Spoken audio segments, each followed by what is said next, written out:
শুরু করিতেছি মহান আল্লাহর নামে, যিনি পরম করুণাময় এবং অত্যন্ত দয়ালু। আপনারা ভাবতেছেন যে আম খাওয়া দেখাইতেছি কেন? আম তো সবাই খায়, আমিও রেগুলারই আম খাই, কিন্তু আজকের যে আমটা আমার জন্য খুবই স্পেশাল। এটা হচ্ছে গিয়ে গত বছর এই আম গাছটা আমি ওরে দিছিলাম।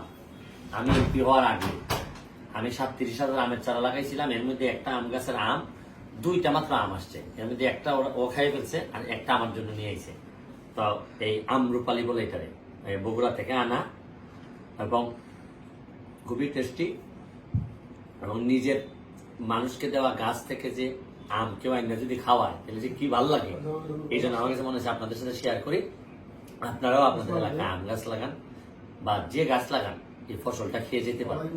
আর নিজের ছেলে বা মেয়ে যখন বাবার জন্য কিছু করে তখন যেরকম ভালো লাগে, এই নিজের গাছ থেকে আম আসলে তখন সেরকম ভালো লাগে।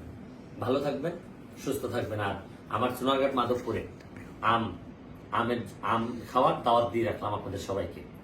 আর তুমি যত্ন করছো আম গাছটারে না? কয়টা আম দিছে? আম দিছে 2টা বলে। 2টা আম ধরছে এবার। 2টা মানে আমার আম্মা সাথে শুন আপনার একটা খাওয়া নিলাম বহুত শুন তাইনার মধ্যে তাইনার এটা মধ্যে অধিকার আছে গাছে। ও আচ্ছা আচ্ছা, তোমার আম্মার আমার ধন্যবাদ। আমাদের যতবার আইবো আপনার অর্ধেক দিতাম। যতবার আইবো আগামী বছর অনেক আম আইব। থ্যাংক ইউ, তোমার আম্মার জন্য দোয়া রইল।